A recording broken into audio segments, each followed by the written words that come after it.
Hey, quick warning on this one. While all our podcasts are terrible, this one does involve suicide, sexual assault, and crimes against minors, so it may not be suitable for all listeners. So, tell me something terrible.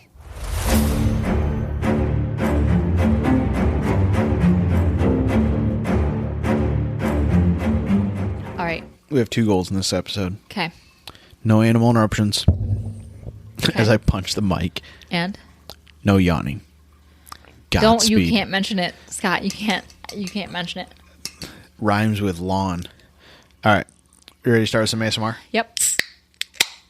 Brought to you by Vizzy Seltzers. Eventually we'll have a sponsorship. If we have one sponsorship, that's all I want. Yeah. I'm going to tweet at Vizzy Seltzers every day. Every day? Yep. Campaign it? Yes. Tweet with us, guys. Just keep adding them. Tweet with us? Yes. Tweet with us. Like a bunch of baby birds. We need a Twitter campaign. For some reason, the word baby birds, like saying like baby birds, reminds me of Moira Schmidt. Yes. Yes. Okay. Shit. Not Schmidt. Shit. Yes. I was making her name more PG. Also, we are definitely a PG podcast. Hey. With our dog literally humping our female dog humping our male cat over there. We don't. Consent is key. Get off him. She's licking his ears first. Oh my God. Hey, you two. Get away from the mics. Failed already. Go into the... That's fine. On both. You yawned. Our cats are fighting with our dogs. You're yawning again? I can't even say the word. You can't. Oh my goodness. Okay. So, this is a big episode. It is. You got to keep it together. Is it? It's episode 50. It is. It's a mile marker. And it's a mile marker? Yeah, because it's 50. It's a half mile marker. Everything is so excited. It's everybody. It's a celebration. Yes. So, obviously, we try to do like every 10th episode would you do a deep dive, but we are saving the deep dive for next week. Yes. In a perfect world where audio and visual and human schedules all come together into this beautiful symphony, next week, well, this Sunday, we're going to record a bonus pod with dual patrons, soon to be married couple. I don't know when their wedding is, if it's even been scheduled yet, but they're engaged. Yep. Jamie and Beth. They're often mentioned here. They both support us on Patreon. They're awesome. They tweet. They like all our tweets. They retweet all our tweets. They do. They're like our number 1 and 2 fans. Yep. Co-number ones. They can be co-number ones. They live together. Yes. So we're going to attempt to record, hopefully in a higher quality than our last joint. It was a learning experience in every way. So this one, we won't all be in the same room. We will be doing it via Zoom, so it should have a video element along with it. So keep an eye out for that. But that will be potentially a long episode split into 2, or a long recording session split into 2 episodes. Don't yawn at me like I'm that. sorry. Yeah. So yes. Trigger warning. That is the plan. So Yawns everywhere. But so that's the plan. I mean, we've learned to be flexible with this thing because stuff happens with recording, or people, busy, or our power randomly goes out, whatever. that wasn't random. That was definitely triggered by a giant Well, storm. the random one was like 2 days ago where it just went out for a couple hours. Yeah. And our neighbor was telling me about it too. I was like, oh, that happened to us as well. So that's the plan going forward. You don't have to stop. I even turned around. It made no difference. See, okay, we recorded this has been a long week. This is our 3rd episode in 3 days. Because we did the bonus episode yesterday, which I was like, oh yeah, had some energy drink, vodka. I had to read. And then I rambled. 0 yawns in that entire bonus episode, which you can find on Patreon at any tier, $1, $3, or $5 a month. Yes. And support the pod and help us do things like edit and process our audio. Anyway, but that episode, no energy issues. We're in a good spot. It's a happy episode. I told you about fun World War II guys. I got to make a lot of dick and ball jokes. Exactly. I should have told you about sports. You could have made even more. I do like a good bat and ball joke. Right? Bat and ball joke? Like baseball? Yes. Okay. A euphemism for a dick. A euphemism? Yes. That's a terrible joke. It was bad. Anyway, I've rambled long enough. What's this week about? What's episode 50? What is our... There's a word for 50, right? Like, it's not centennial. It's not bicentennial. That's too... It's... I don't know. Google it while I tell you. No, my phone's on the charger. Oh, no. So it'll make a noise if I take it off. So because we're not doing a deep dive, I decided that I was going to present you with an episode. Sometimes they appreciate a shallow dive. A medium dive? It's like a medium dive, yeah. Normal depth. Yep. I am presenting you with a cult. Since You're doing a medium dive on a cult? Yep. Guys, we're going to be here for 2 hours. No, we're not. I didn't bring any snacks. It's not a very long-lived cult. I didn't bring any snacks. And it's a very small cult. Also, we made chorizo dip tonight. I almost want to turn our YouTube channel just into like shit we make with drinks and show like our recipes and what we drink with it. Because I feel like we've done more research than your average couple in this regard. So I feel like we should start cranking out some good recipe YouTube videos. If you yawn one more time, we're just gonna pause this and start again tomorrow. That's fine. Yeah, we'll do it tomorrow morning. We'll just wake up at 6 a.m. 6 a.m. We'll crank out a little coffee and podcast. That's originally was the idea behind the bonus pod, was that once a month, because we were going to do 2 episodes on a Saturday night, and then we get the hangover episode on a Sunday morning. That was the original think tank here. We've not recorded on a Saturday night in a very long time. Yeah.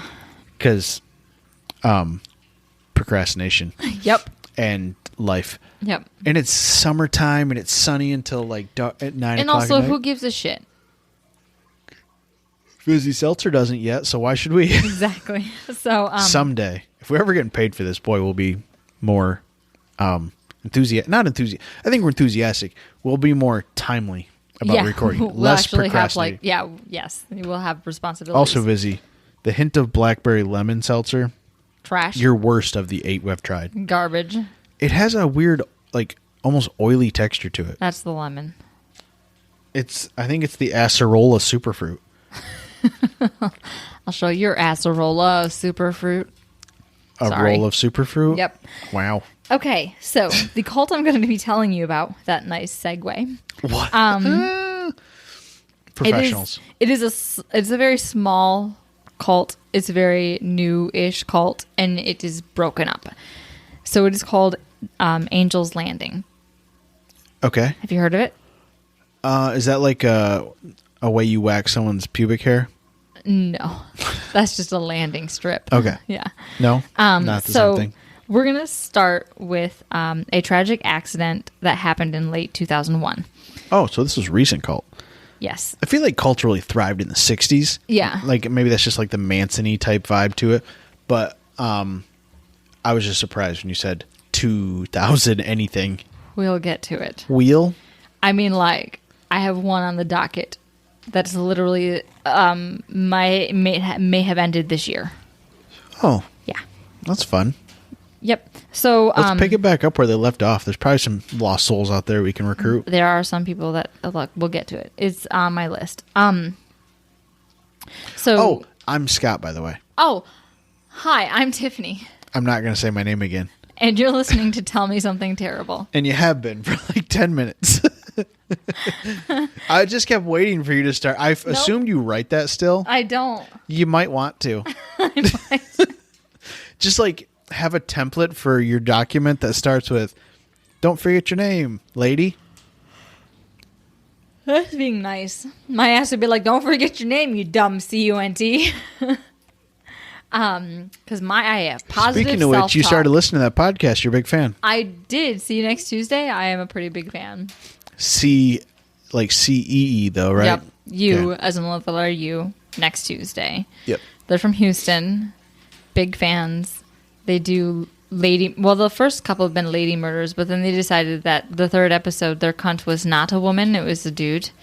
So I guess it just doesn't really matter what gender. And then afterwards, they talk about a great mom. So we should really come up with an acronym for like dick instead of see you next Tuesday. I'll think on it. Okay. You have like 45 minutes at this point to think on it. Okay. Ready? Okay. So this accident that happened in late 2001, there were two of the Griffith family members, Mona, who was the mother, and Lindsay, who's a 12-year-old daughter. They'd moved to South Dakota to be closer with Mona's friends named Patricia and Brian Hughes, and their good friend Lou Castro. Lou Castro? Yep. He sounds like a second baseman. I'll give you one guess. Which one is the cult leader? Lou? Yes. Really? Yes. Actually, can I be honest? I was still trying to think of a dick acronym. I missed the first name before that. Damn it. It was a lady name, right? Yep. Mona or Patricia? 2 lady names. Yep. So next thing we know... Not a lot of Monas these days. No. So next thing we know, there was a plane crash in South Dakota. It was a private plane that killed every passenger on board, which was Lindsay, the 12-year-old, Mona Griffith, the mother, and Mona's boyfriend, Jim, who was an experienced pilot. It was officially ruled as an accident, an act of nature, where a part of the plane had frozen from missing its ice boots. I meant to look it up, and I did not. Huh. And this... Never forget your ice boots, folks. Yeah. So this wound up causing the plane crash. Mona's son, Matt, who was living with his father in a different state, wasn't told for a week after the accident that his mother and sister had died. Seems excessive. Yep. So. Like it wasn't like they were looking for the bodies, right? Like. No. Okay. They knew. They just withheld it from. How old was he though? He was like a teenager. Okay, because I was going to say if his sister was 12, he's probably in that ballpark. Because he was like... It was younger sister. It was a week before her 13th birthday. But he was older than her? Yes. Then they should have told him. Yes. Right away. If he's like authorities, 8, like I get it. The authorities didn't contact him. Okay. It was like... And this is the 2000s? 2001. Okay. So it must have been a very devastating experience for the close family friends, the Hughes and Lou, who then packed up and moved to... The Hughes and the Louis? Yes. Okay. The Hughes and the Louis. Okay. So they packed up and moved to Wichita, Kansas. But the trio needed a place to live. That pause was her just staring at the string on my hoodie. All right. This hoodie is not... the strings are not normal. Usually they'll like tie a knot in the bottom and you have the little like last half inch or so that's plastic. The knot and that last half inch or so that is plastic, and then about a 3/4 of an inch above that knot are all rubberized. And so when I felt the rubber and then felt a ball at the end of it, I was like, what the fuck? When you felt the rubber and a ball at the end of it? Yep. You didn't know what was going on? No. It's been a while since we've had rubber. Who fucking uses rubbers anymore? Come on now. I don't know. People that are single and afraid of STDs. Well, that's a good idea. Yeah. We're married. We don't got to worry about that shit. It's just way better birth controls that don't include latex. Yeah, but like... No, I understand. That's the only one that prevents STDs. I understand. Yeah. I'm just saying, like, glad that, yeah. IUDs are great. Getting your tubes tied are even better. Sure. So...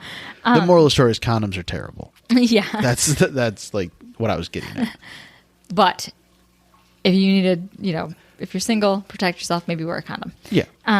Anyway, the trio needed a place to live, and Lou Castro met a lovely spiritual woman who believed strongly in angels walking among us. Her name was Jennifer Hudson. Jennifer Hudson. Isn't that the chick from American Idol? Yeah, this definitely is not the chick from American Idol. It could be. Well, she's black. And this lady? White. Let's not rule it out still. So they brokered... It's a pretty unique name. Also, she dies. Okay. So you're saying the American Idol one took this lady's name? Yes. Okay. She stole her identity. Yes. So they brokered... Secretly a cult leader. Yes.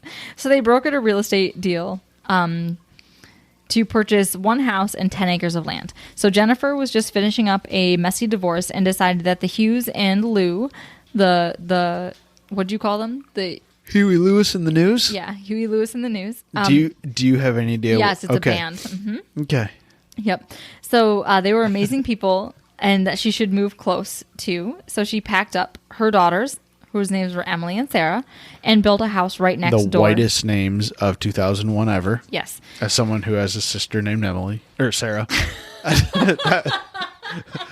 Luckily, she doesn't listen to the podcast. I don't know. Your other sister listened to like 2 of them, and then I'm sure they started praying for our souls. That's fine.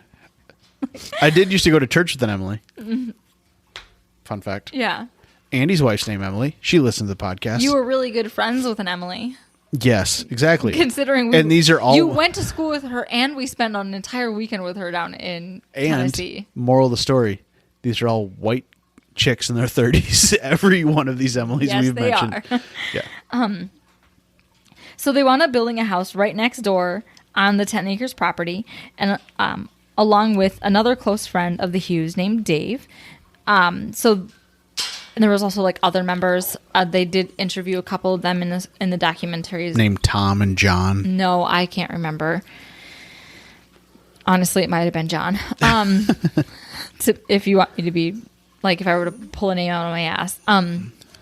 Anyway, they then wound up buying an additional 10 acres and built another house along with a pool house. Okay. So it was a 4-building compound on 20 acres. With a pool house. With a pool house. Sounds like a fun time. Mm-hmm. Sounds like a place angels would land. Mm-hmm. So all of them kind of moved to this area. I think the Hughes wound up having like 2 little girls. There's more than just like this family. There's actually like lesser. It's a thriving convent at this time. Community. Yep. So, eventually, like I said, they added the additional house and the 10 extra acres, bringing the little compound to 20 acres and 4 buildings. They also had Corvettes and SUVs. All of them wound up with the same custom tags, Angel, with either a number like 1 through 8. Oh, like license plate? Yes. Sweet. What if one of them accidentally got Angle? Because they didn't realize how to spell it. They're like, yeah, this is kind of a thing we have. I want Angle 6. I'm like, okay, buddy. It's a very obtuse angle. 6. Don't know why I decided 6 was obtuse instead of acute. 6 would be acute. It's a very 6. sharp angle. Yeah. Yeah, I suppose. 106 would be obtuse. Yes. And that's your math lesson for the day, folks. So they wound up with a pool and a pool house, ATVs, horses, and then the millions of dollars worth of nice cars. There was like a really fancy drone. They just had a drone. Yeah, like literally like one of those like airplanes that have like an 8-foot like glider wingspan that you can control with a remote. They had one just to play around with. Huh. Yes. Were they filed as a nonprofit? No. Okay. And there's also tons of partying. So, they got a pool house on 20 acres. Mm-hmm. So you can still see the names of the Hughes children and the Hudson's children handwritten and hardened into the concrete sidewalks leading up to the houses, along with Angel's Landing. Okay. So yes, they took like their fingers or whatever. And in the concrete. Yep, into they the did that in our barn. They did with handprints. Mm-hmm. We did that on a slab we had when we were growing up. Okay. So this is where Lou Castro convinced his followers that he was an angel among them. And this is where he had complete control. Isn't that the name of a spa here in our hometown? Angels Among Us? Yeah. Yes. Okay. Well, it might be a little culty. We got some friends we can ask about. Did you ever hear about Mel's experience there? No. Ask her one day. Okay. So this is where he had complete control and eventually ruining entire families' lives. Was he the only one allowed to have sex with all the women? Because that's usually how it starts. We'll get there. Okay. I was going to say, that's like cult leader 101. Mm-hmm. It's not the women. Oh, he has sex with all the dudes? No, it's not the women. The children? It's the children. Okay, great. Yep.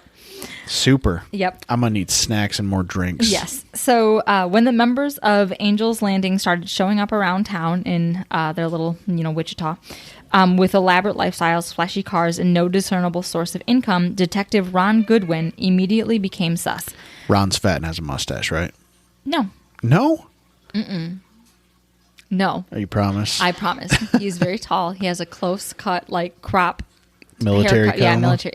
I'm pretty sure his facial. If he doesn't, I think he might have facial hair. I can't remember, but if he did, it's very close, like shaven. Oh, it is 2001. No. Yeah, he looks exactly like how you expect an FBI dude to look like. Typecast. Yeah. Perfect. We can't make fun of Ron. He's a boss. Okay. He doesn't fuck around. So he became. I just don't like most Rons. Yeah. Well. Oh, I see where you're getting the reference. Yeah. Speaking of cults and Rons. Moving along.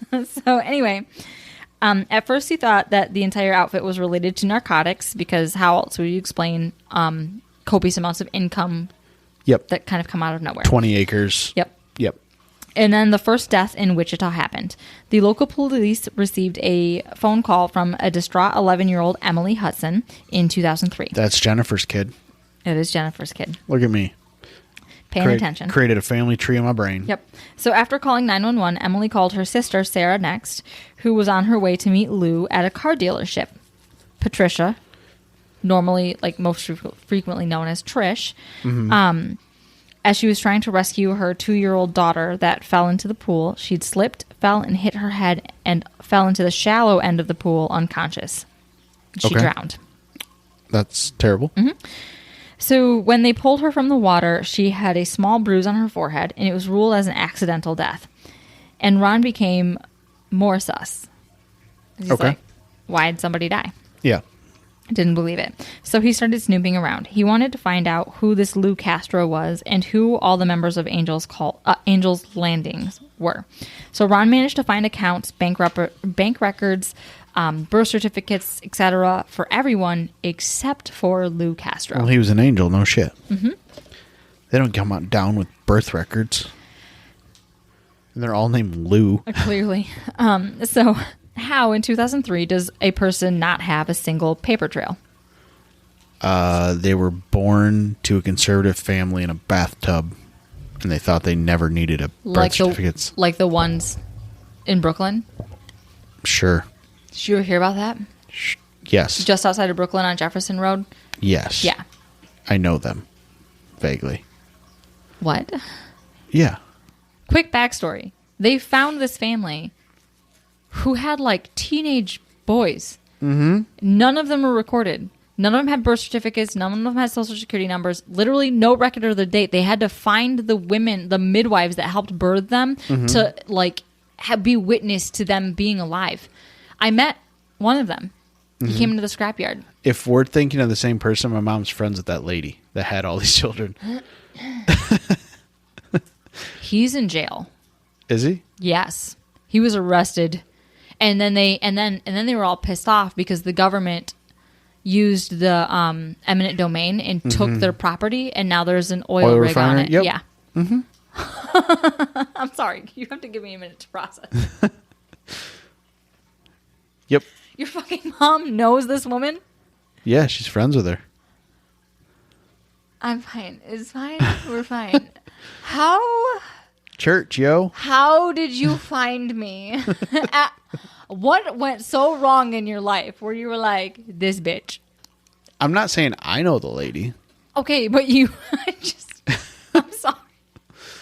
I don't understand. Oh, God. No wonder your parents look at me like I'm a fucking alien. Well, you kind of are. What did you do? You drop your pen? I did.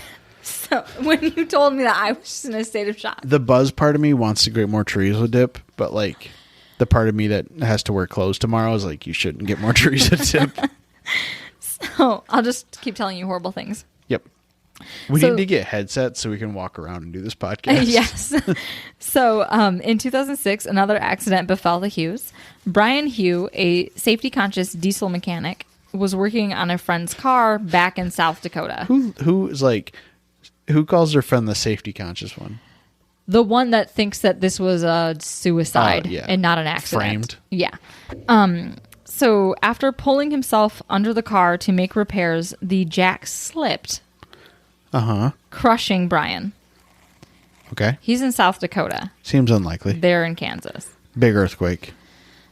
One of the things that they tried to pin on Lou in the trials later on is that he had so much control and so much manipulation over these people that he managed to convince them to commit suicide. We'll get to it. Okay. So now, some of the members, mostly Sarah, Jennifer's daughter, her oldest, is starting... Her only at this point. No, she has Emily. I thought Emily's the one that died in the pool. No, Trish is the one that died in the pool. Okay. Okay. They're the grown-ass adults. Emily watched it happen and had to call 911. I thought Emily was the one that was in the pool. No, Trish is the one that is in the pool.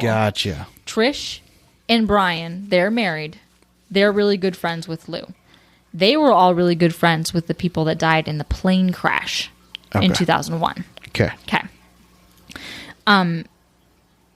So Sarah became super sus, and at first thinking that Brian's death wasn't an accident, but a suicide because his wife had died 2 years earlier, and he'd really like pulled inside of himself and was just constantly talking with Lou. Like they didn't talk a lot before, and then Patricia died, and now Brian and Lou are best friends, and then 2.5 years later, Lou dies. Lou crushes himself with, or not Lou. Not Lou, sorry. Brian dies. Crushed himself with a car. Yes. Okay. Well, they think it was an accident. The jack slipped. Still, yeah. Yeah. So this makes Ronnie Boy even more sus. So now Our detective with the crew cut? Yes. So now Ron starts digging through the finances at Angel's Landing, and he notices a strange pattern. There's never any small deposits that would be associated with a paycheck, and then every 2.5 years or so, the account would have a giant deposit, putting the balance over millions of dollars. So it would jump to like $1.5–2 million, and then slowly it would get depleted until there was only a few $1,000s left, and then it would jump to over $1 million again. Huh. And so these deposits, they all came from life insurance policies. Oh, from these random people that kept dying mysteriously? Yeah. That's those weird. accidental deaths. Mm-hmm. So this wasn't enough. This was enough evidence that Detective Ron needed to really ramp up his investigation before the next accidental death. Start pulling permits and shit. Mm-hmm.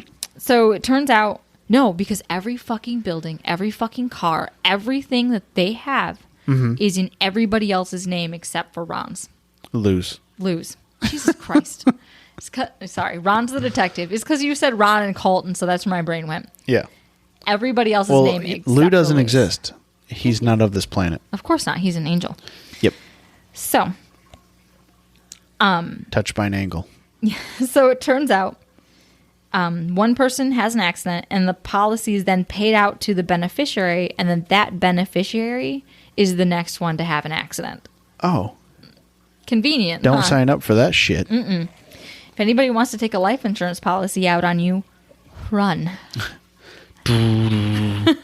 So, Was that good timing? yes. Thank you. But it's okay that, all of these people are dying and these life insurance policies are just getting passed along because none of them are scared. Lou has told them that death is the ultimate goal. And Valhalla style. yes. And Yes. they need to trust in Lou. All the because virgins. he knows when you're going to die, but without him here, with him here, you will be coming back from the dead. So he's the angel of death and reincarnation. Just wait. So you see, No, I don't want to wait. Tell me. Just kidding. no, he died when he was young, and then he brought from like a sickness, and then he brought himself back from the dead. And so that's how he has this kind of power that allows him to bring people back from the dead. So he's a vampire. Yes. And Trish watched it all happen. She'll tell you, she would, before she died, tell you about how she watched it all happen. Well, So that gave validity to this claim. except now she's Dead. dead. And it has now been 2.5 years, and she's still not back from the dead, Oh, yeah. even though Lou says he can do that. Lou. Yes. So if you misbehave, Lou also has separate personalities, beings, if you will.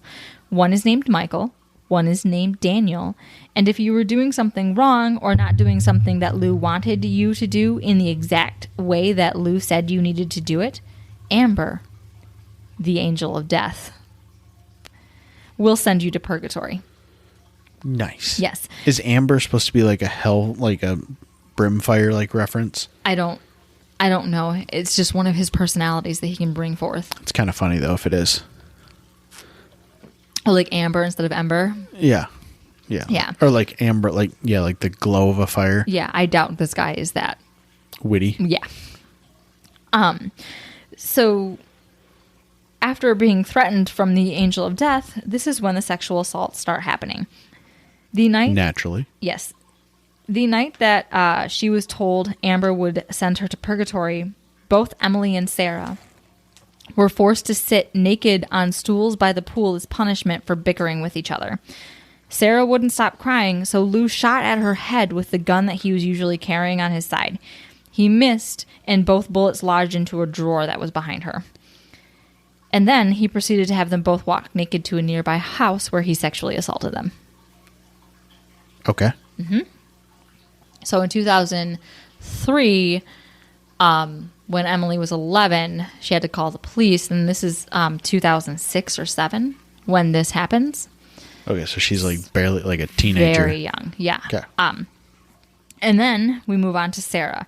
At 17 years old, after having belittling her and all of the other women at the compound for years, telling her that she was broken and useless, and the only way that she could be fixed was, like, in order to have a family or children or anything, was if she had sex with Lou. Okay. This is from the cult playbook. Yep. She's 17. So after that happened, she asked if she was fixed now, and he said no. She would soon be broken again, and the only way to remain fixed is if their little setup continued, and it did nearly every week. So Lou was also uncomfortably physically close with Emily, always draping himself on her, groping her inner thighs, touching her in ways that resembled like an intimate relationship. Yeah. How old's Lou? I believe he's in his 40s. I was going to say, it's not going to make it any better. No. I was just curious. Yeah, I'm pretty sure he's in his 40s at this Okay. point. So Emily was told from her mother, Jennifer, that Lou was a seer and he needed young girls to sustain his life. So she's pretty much in on it at that point. Oh, yes. Yep, because Lou took full advantage when he found out that she was like super into angels and convinced that they were walking among us. He was like, perfect. Yep. The perfect person I can brainwash. Yep. So according to interviewees in one of the documentaries that I watched, people were in court while Lou was being tried. Those were the ones that were being interviewed. There were crimes that were happening to these children that were too heinous to even mention on TV. That was brought up in the trial. So like that's what I just told you is not the worst. It's like the PG version of what was going on. Yeah. Okay. So in September of 2008, Lou sat Sarah and her sister down to tell her that their mother was the next to die. And that they couldn't tell Jennifer this. So Sarah disobeyed, and she went to her mother the next day and told her what Lou had said to them, begging her to not die, that she needed her still in this life. Mm-hmm. And Jennifer just told Sarah that it would be okay. After all, she wasn't really going anywhere, because everybody was still convinced that he was going to be able to bring people back from the dead, even though now he hadn't still. Yeah, it's been 5 years now, and no one's been brought back. Uh-huh. Yep. Because I don't think anybody involved in this right now knows about the deaths that happened in 2001. Ron is the only one that really made the connection, because after Patricia's death, he had stumbled across that article and was like, what the fuck? Yeah. So this is the downfall of the cult. Lou had driven a wedge between the two sisters, and Detective Ron was amping up his investigation, knowing that he needed to figure out who the fuck Lou Castro was to stop the next murder, and knowing that he only had 2 years to do it.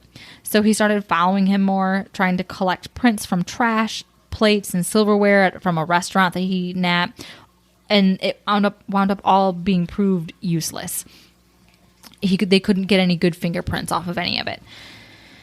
And then, taking advice from a colleague, he decided to head over to the compound with glossy photos for them to look through of like suspicious people in the area. So they're trying to lure Lou into touching these glossy fingerprints, which are really good surfaces for fingerprint retention. Makes sense. Yep.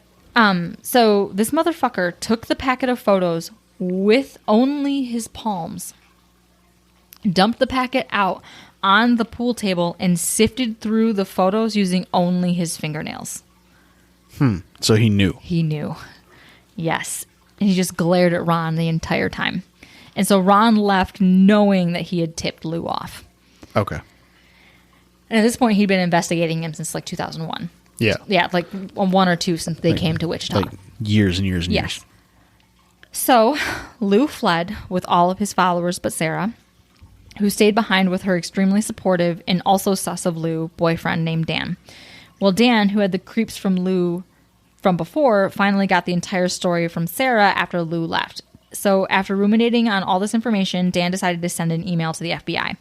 So an agent and friend of our detective friend, Ron. Mm-hmm. Yes. He forwarded the email to Ron, and this was the break that he needed. So Ron went through the bank statements again and found that there was a new account opened at a bank in Tennessee under the name of Joe Venegas, which all the money from their accounts in Kansas was transferred to the account for Joe in Tennessee. Gotcha. So Ron called up the bank, and he got his hands on the video footage of the very obvious Lou Castro and a couple of women, which I think one of which might have been Emily, like opening this bank account. So he was like, okay, well, we know that this is a federal crime. He is opening up an account under a falsified name. So Ron, along with other police officers, suited up and headed into the mountains of Tennessee where Angel's Landing had relocated. They surrounded the house, and then Ron walked up to the door where Lou just opened it right into his waiting arms. He like had a pair of boots in his hand, like he was heading out for the day. He just opened the door and was like, oops. And so Ron got to arrest him, and he was charged with identity theft and Social Security fraud, and he was thrown in jail with a sentence of only 2 years. Okay. So gives him, I guess, some time to build his case. Exactly. So Ron was like under a lot of pressure because he's like, I have 2 years to make sure this motherfucker gets put in jail for life. Like he would call up to the jail in Tennessee almost every day asking to make sure that he was still imprisoned. Yeah. And they also thought that if he's now in jail, they'll fingerprint him and he'll show up in the database. Yeah. Still nothing in the federal database for fingerprints. So luckily, the longer his followers spent time away from him, the more they started to talk. So Ron learned that Lou Castro was actually from Texas, and Trish had an old boyfriend who lived in Texas named David Perez. Who's actually Lou? Yes. Okay. So David Perez happened to have a criminal record involving the sexual assault of his 11-year-old niece and a 14-year-old girl. Doesn't sound like the same guy at all. David Perez also died in a shootout in Mexico. So is that so he could claim the life insurance policy? Probably. There was even a death certificate. Like when... So Trish probably claimed the life insurance and then used that to start this whole thing. Gotcha. when Brian died, he was taken back to Texas for his funeral, and Lou refused to go, and then he told every fucking person that went down to Texas, keep my name out of your mouth. You're not from here. You don't know anything about this. Blah, blah, blah, blah, blah. Yeah. Because he falsified his death certificate. Gotcha. And then he asked for his mugshots from Texas, and lo and behold, Ron recognized the man in the mugshot as someone he knew. Lou. Gotcha. Yes. So now he could really start to build his case. And then he also, like I said, he got the email from the boyfriend too, and it outlined like all the shit and all the sexual assaults and everything in it. Yep. So first Sarah came forward for an interview, and eventually Emily did too. Both were key witnesses at the murder trial, because there was a murder trial. David Perez, a.k.a. Joe Venegas, a.k.a. Lou Castro, was on trial for the murder of Trish Hughes. Apparently, Lou thought it was perfectly acceptable to make an 11-year-old girl an accomplice to murder. At the poolside? At the poolside. So what had really happened was the cult was getting low on funds, and Trish was the next to line to die because she had gotten she was the beneficiary of an insurance policy. Yep. And she also had her own insurance policy. So Lou took Emily to the side, telling her to go wait in the pool house. And then she heard Trish scream, water splashing, and then silence. And Lou came into the pool house, arms and hair dripping with water, and proceeded to tell Emily exactly what her next steps were and what story she was going to tell the emergency responders. So Lou then set off to meet Sarah, while Emily waited the 20 minutes she was instructed to wait before calling 911. So Ron built his case before David Perez was let out of prison. Okay. And then after the trial ended, the jury spent a mere 3 hours deliberating before finding David Perez guilty of all 28 charges against him. Okay. Yeah. It's a lot. Yes, including rape, child exploitation, fraud, and the murder of Patricia Hughes. So he was sentenced to 2 life sentences to be served consecutively for a total of 80 years. The other deaths surrounding David are still considered accidental. The car guy? Yes. The car guy, the plane crash. Brian, right? Yeah. Did I skip the bit about how Jennifer died? I don't remember. How'd she die? So I think I may have. So what wound up happening was that Sarah went to go tell her mother that Lou had said she was the next to die, and she obviously said, "It's okay, I'm going to come back." I did skip this bit. And that was the last time that that Sarah had talked to her, because the next day she got a phone call while she was at work saying that her mother had been in a car accident. Oh. Yes. And so, according to witnesses, she had pulled out eastbound onto this road and decided very quickly at a very high speed that she was going to go into the westbound lane and hit head on with a loaded semi dump truck. Okay. So he didn't like actively kill her. He didn't actively kill Brian either. And he didn't actively kill the people in the plane crash. He just had suggested, and since they were all brainwashed enough, they were like, of course that's fine if I die. That's the goal, right? I'll come back. It'll be fine. Yeah. And so it was horrible. Both vehicles wound up flipped. It was a head-on collision at really high speeds. I don't know if the driver of the dump truck lived or not. From the looks of it, if he had, I would be completely surprised. And then she had been ejected from the vehicle. And the way that she'd been ejected was proof that she wasn't wearing her seatbelt. Just to make it more likely that like it was effective. Yes, she knew she was going to die. So that's how Jennifer Hudson died. Yep. Yep. Not on American Idol. Not from American Idol. No. But I could tell you a really horrible story about that Jennifer Hudson. That's okay. Okay. Don't ruin everything. That's for that's I my will. goal. She's like, Yeah. tell me about Justin Guarini and he was the first guy. Remember, he's Little Sweet on Dr. Pepper. Oh yeah. Little Sweet. He's not the first guy. He was the runner up to Kelly Clarkson. Oh. Okay. Remember? Yep. They had a movie together. Oh my God, he was in that movie? Justin and Kelly. Yeah. I thought that was Justin Timberlake. No, that was Justin Guarini. I clearly did not pay attention at all. That's like, you do that, and then you got Ruben Studdard, and then Clay Aiken, and then I don't know. Doing pretty good though, right? Do you want to know a fun serendipity?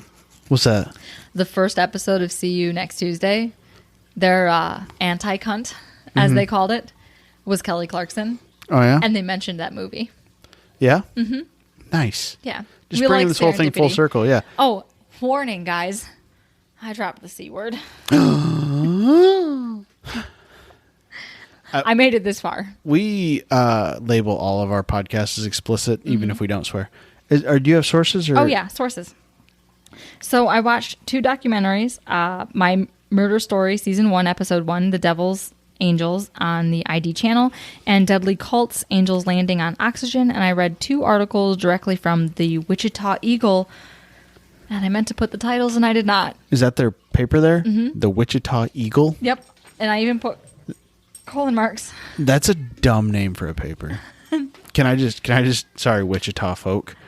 One was written by some guy named Tommy. It was during Do you know what Wichita State's mascot is for their school? Eagles. The Shockers.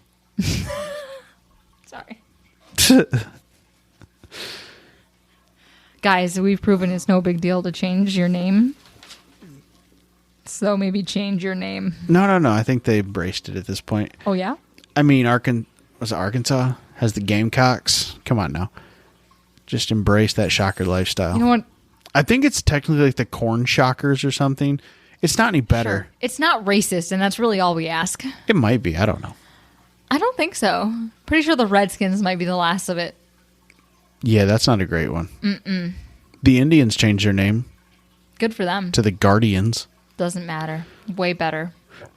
It's not way better. Like What's the Washington now? Just the Washington football. Washington football team, yeah. You know why, right? I Yeah. think you told me. Yeah. Yeah. The guy copyrighted every single suggested new name. Yes, yeah. It's a brilliant move. It was great. Fuck Dan Snyder. He's the guy that owns Washington. Don't be a football racist team. prick. Everybody else was changing their names.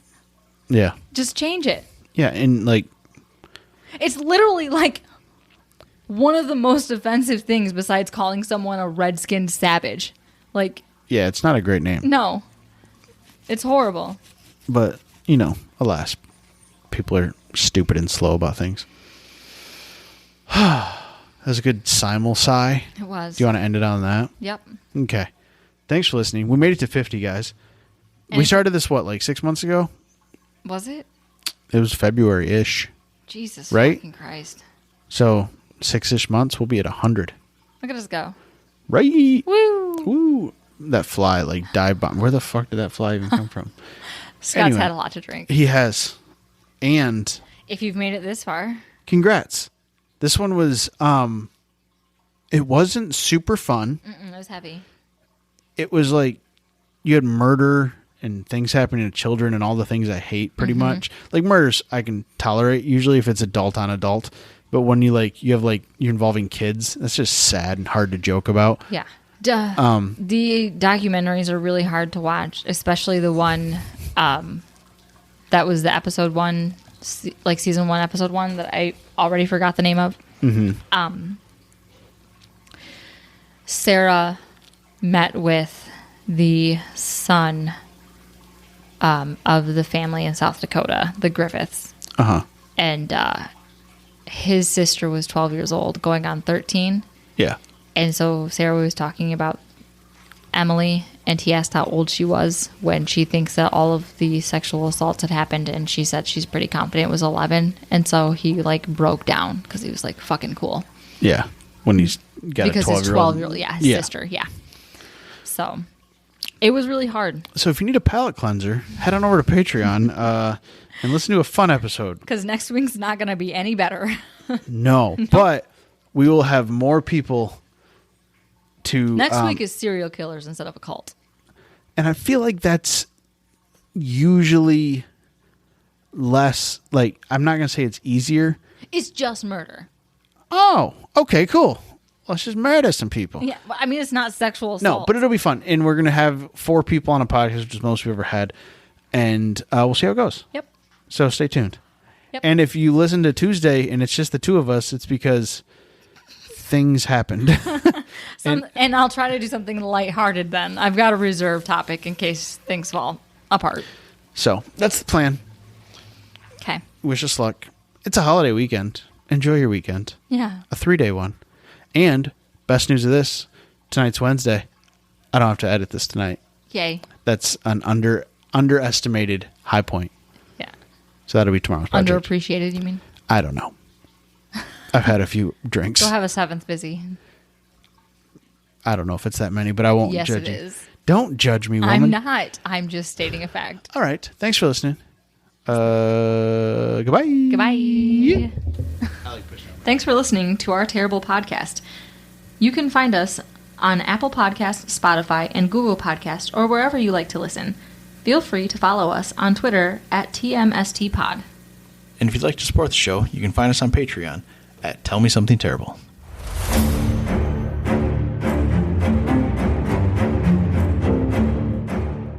Oof, that was terrible.